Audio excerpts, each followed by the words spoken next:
e eu ganhei uma chuteira e joguei.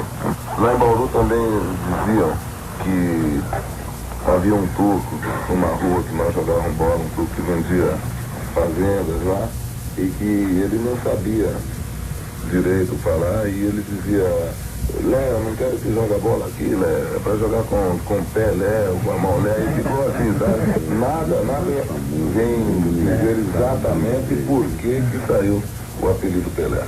Eu gostaria de saber também a origem exata. Na verdade, é o apelido que me deu fama, que me deu dinheiro, que me deu muitas alegrias, tristeza também, mas foram bem menores. Eu me sinto muito satisfeito. Mas, voltando ao futebol, a primeira vez que eu pus a chuteira foi um torneio que teve lá, um torneio de infantil. E esse dia, a minha equipe foi a campeã. Eu fui o artilheiro, se não me engano, do torneio. Então deram uma volta comigo nas costas, em volta do estádio, foi no campo do Baque esse jogo. E nessa volta começaram a jogar dinheiro. Eu não tenho certeza se foi 13 mil e pouco, eu não tenho certeza quanto que foi. Eu sei que eles iam apanhando o dinheiro, as notas, as moedas, e depois eu fui buscar na casa desse seu José. Esse seu José, ele era do time, eu me lembro que ele até me deu uma bronca, porque eu fiquei da manhã do torneio até as 9 horas da noite, foi a hora que ele chegou na casa dele. Eu estava sentado na porta esperando o dinheiro, né?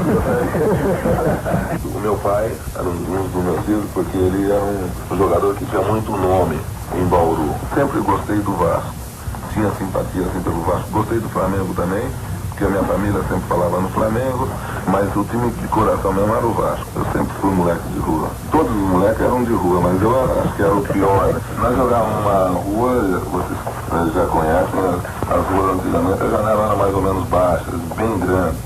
E geralmente, quando a gente terminava o jogo, 4 ou 5 casas ficavam sem vidro. E teve uma certa época que os moradores não deixavam jogar mais. Quando eles viam a gente jogando, eles procuravam pegar a bola e acabavam com o jogo. Várias vezes meu pai foi chamado, o pai dos garotos chamaram aí a polícia para receber conselho, né? Mas não adiantava.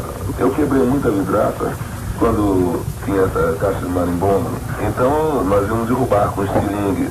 Estilingue a gente põe uma bolinha de vidro, coisa pequena, para preocupação era não quebrar a vidraça. Mas sempre, quer dizer, 2 acertavam no caixa, mas o resto acertava na vidraça. Eu sempre gostei de jogar futebol e gostaria de ser jogador de futebol, mas eu não esperava. O que eu esperava que pudesse ser era aviador. Tinha um parque atrás do campo do parque, uma escola de treinadores, os rapazes iam lá e às vezes eu ia junto. E me apaixonei por aquilo. Meu pai, o Valdemar de Brito, eles sempre me ensinavam a chutar com o pé esquerdo, ficavam brincando na parede com o pé esquerdo. O Valdemar de Brito ensinava a cabecear nos treinos, porque o nosso treino sempre era antes do time profissional treinar. O Valdemar de Brito, bom, como eu estava dizendo, levou para treinar no Baquinho e teve o primeiro torneio juvenil, se não me engano, o infanto juvenil. Eu devia estar com 14 anos nessa época. Nós fomos campeões. Daí, de 13 até 15 anos e meio, nós éramos campeões de tudo que era torneio, todos os jogos que tinha, campeonato que teve em Bauru nessa época. Me lembro, o Baquinho ganhou todos e eu fui artilheiro de tudo também. O time foi lá, conversou com o Valdemar de Brito, foram falar com meu pai para me trazer para o Bangu. Eu era o mais novo e meu pai não queria deixar, eu acabei não vindo mesmo. Aí o Valdemar de Brito conversava com a tia e o Santos começou a jogar aquele bom futebol em 54.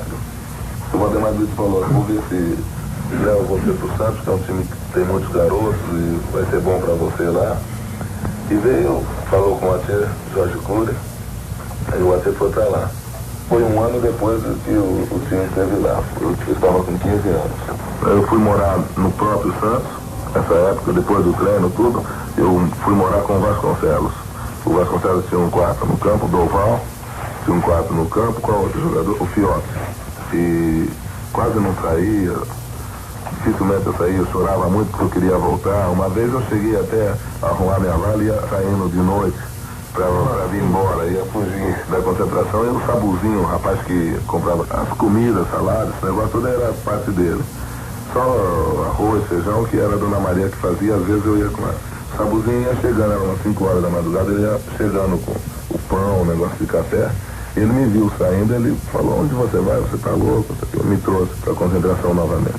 Pelé, qual a sensação de fazer um gol? A sensação de fazer um gol é difícil de explicar, viu? Mas o pensamento imediato que você tem é fazer outro. Às vezes eu ficava mais satisfeito com certas jogadas que eu fazia no campo que propriamente com gols. E eu tinha muita sorte de fazer gols e às vezes alguns gols, se vocês me perguntarem, eu não sei explicar como que saiu. O Santos jogou em 58, se não me engano, 57 com o Juventus, no campo do Juventus. E o jogo estava difícil, o Juventus parece que ganhava de 1-0. E eu andei perdendo algumas bolas ali perto do gol, perto da área.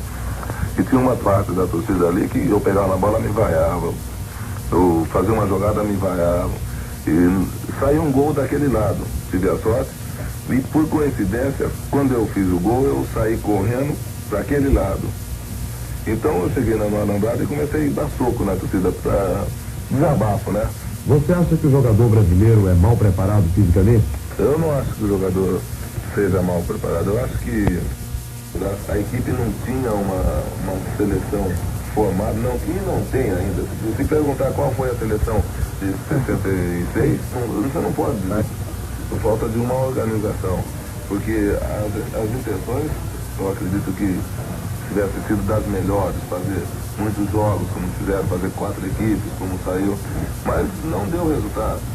Porque não fizeram uma equipe sem conjunto, sem equipe, dificilmente se ganha. Você assistiu na televisão um garoto respondendo sobre a sua vida? Assisti. Eu até fiquei emocionado e vi a entrevista. Eu fiquei emocionado mesmo, porque ele estava numa torcida danada que ele não errasse, né? Mas ele acertou. Eu até procurei saber onde que ele tinha as informações, que são coisas antigas, bem antigas, mas pouca gente sabe que ele está respondendo. Pelé, você sabe quantos gols já fez até hoje? Mais ou menos. Tem um senhor lá em Santos, Mário Lamas, não sei se vocês conhecem de nome. Até o ano passado, oficialmente, eu tinha feito 875, parece, gols. Você tem consciência de que já fez na sua carreira muitos gols sem querer? Não, gol sem querer eu não me lembro de ter feito nenhum. Já fiz, às vezes, o gol sem esperar. Porque, às vezes, logo na saída do jogo, você pega a bola e chuta direto ao gol. Não, é porque geralmente os goleiros ficam assim conversando do lado. E, inclusive na seleção contra a Suécia, agora na preparação, quase que eu faço um gol assim e tenho tentado. E, sinceramente, é o único gol ainda que eu tenho desejo de fazer na minha carreira. Pelé, você já fez gol com a mão? Já fiz gol de toque de mão. É verdade que no jogo em São Paulo, você enfiou seu braço no braço de um back e reclamou do juiz que estava sofrendo pênalti? O Santos e Palmeiras, saiu uma jogada na área, eu segurei o braço do carabina e gritei: aí olha, falta, o juiz apitou a falta, entende? Apitou o pênalti. Pelé, você fez tabelinhas com o Pagão históricas, fez com o Coutinho também históricas. E as tabelinhas com as canelas dos adversários? Como é que é essa tabelinha? Jogadas que não tem jeito de sair. Tem 2 jogadores assim perto. Então a gente tem que procurar uma maneira de deslocar o adversário. Então eu chutava a bola contra o adversário. Eu tentava e várias vezes deu certo. E eu fui fazendo. Dos países que você já visitou, qual que você sentiu que ele tem maior carinho? Algum deles em particular? Eu sou bem tratado em quase todos os países. Por exemplo, no Chile, eles tratam brasileiros, eles gostam de brasileiros, talvez tenha sido por isso. Na Itália eu sou bem tratado, porque talvez acho que eles querem que eu vá para lá, ou eles acham que eu devo ir para lá. O povo italiano me trata muito bem. Todos os lugares que eu vou, assim, na Alemanha, porque eu estive na Alemanha, o Santos foi bem na Alemanha, em Portugal, porque o povo é irmão. Pelé, você já fez um quadro? Fiz o ano passado. Era um gol, uma bola na rede e um sol. O sol, eu fiz um rosto no sol, só dando risada, que eu achava que era o astro maior. E o gol, a minha vida, né? Edson Arantes do Nascimento, além de Pelé, é compositor e toca violão. Se eu soubesse tocar violão, talvez eu tivesse, assim, umas músicas que desse para apresentar, que desse para dar para alguém gravar. Porque às vezes eu fazia a letra da música e quando eu ia pôr no violão, você cortava metade. Há uma certa música que você fez numa fase do seu namoro com Dona Rosa, não é verdade? Tem algumas músicas que eu comecei a fazer a música para elas. Inclusive ela não gosta que eu cante, entende? Ela acha que era dela, que eu não cantava justamente por causa disso. Músicas que eu fazia assim, brincadeira para ela. Depois eu gravava, que eu tinha um gravador, eu gravava e deixava guardado, dava para ela. Ver se me lembra que era assim, ó.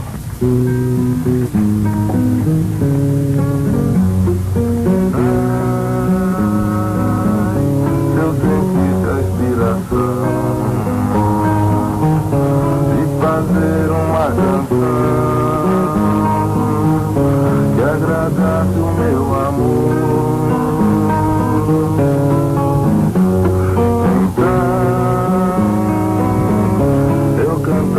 Bem baixinho, como um passarinho,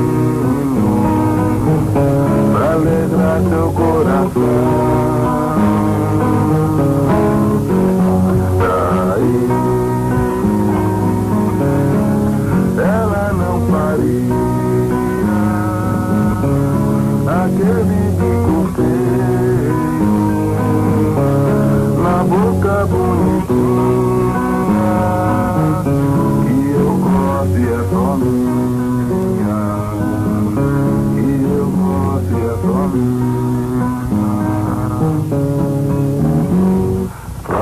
Danada. Quando Pelé foi para o Santos, havia um garoto que sempre pedia um presente. Pelé sempre dava e quando chegou o Natal fez uma canção de Papai Noel, que é esta.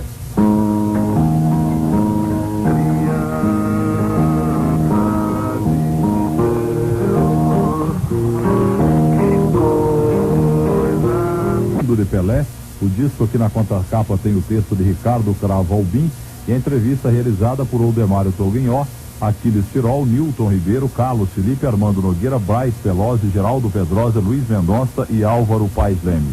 A gente oportunamente, nós vamos colocar no ar aqui no Plantão de Domingo, primeira edição, o disco inteirinho, né? O depoimento de Pelé em 69, porque começou, né, Roberto? Eu ia colocar 1 minuto ou 30 segundos, você começou a gostar, o telefone não para de tocar, e a gente soube de muita coisa, até como é que começou aí o nome Pelé, que eu sinceramente não sabia, porque o turco, tinha um turco lá em, segundo ele mesmo falou, lá na cidade de Bauru, que falava, pego, Pelé, pego com a mão, sei lá como é que ele explicou, ele acabou dando. Aqui que se estivesse participando dessa roda, tão gostoso que era o papo, viu? Muito amigo, muito família. E o Sabuzinho salvou a carreira do Pelé, não deixou o Pelé fugir de Santos. Lembrou da Dona Maria, que servia, fazia as refeições na vila, né?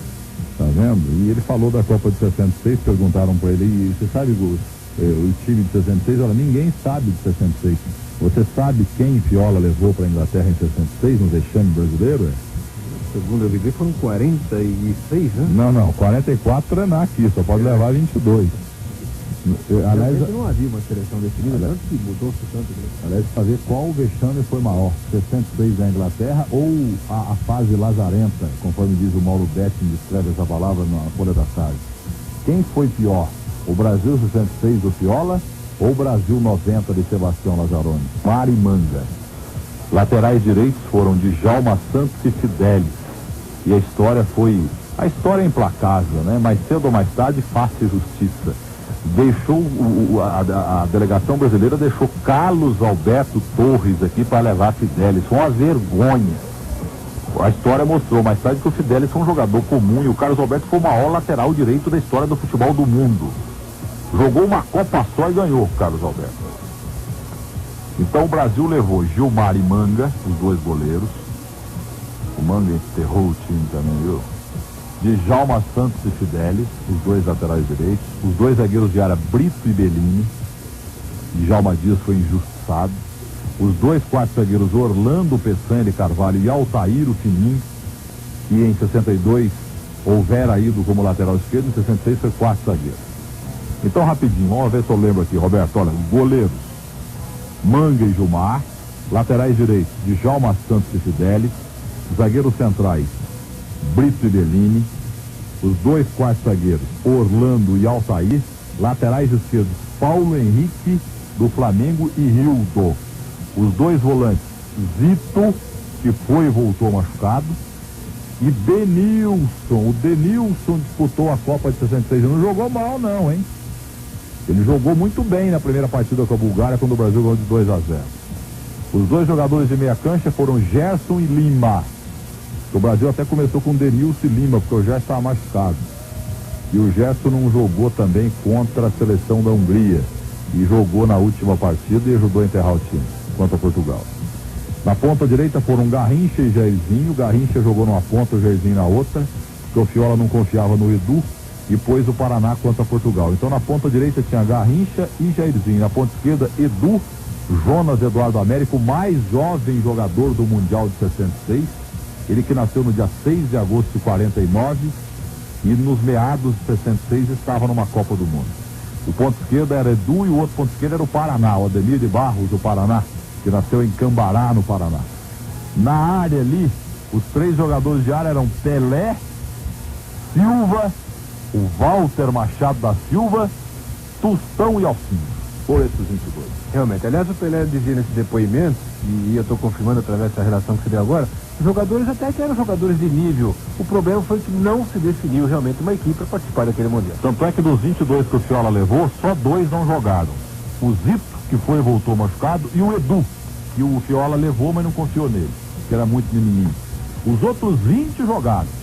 Ou o Brasil 2, Bulgária 0, os 2 gols de falta, Pelé e Garrincha, no goleiro Asparukov, do Naidenov, o melhor jogador da Bulgária era Asparukov, o centroavante. Depois, no segundo jogo, o Brasil perdeu da Hungria de 3-1. O Tostão fez o único gol brasileiro. O goleiro da Hungria era Gelley, lateral direito Capostal, volante Medzoli, e uma dupla de meia direita e ponta direita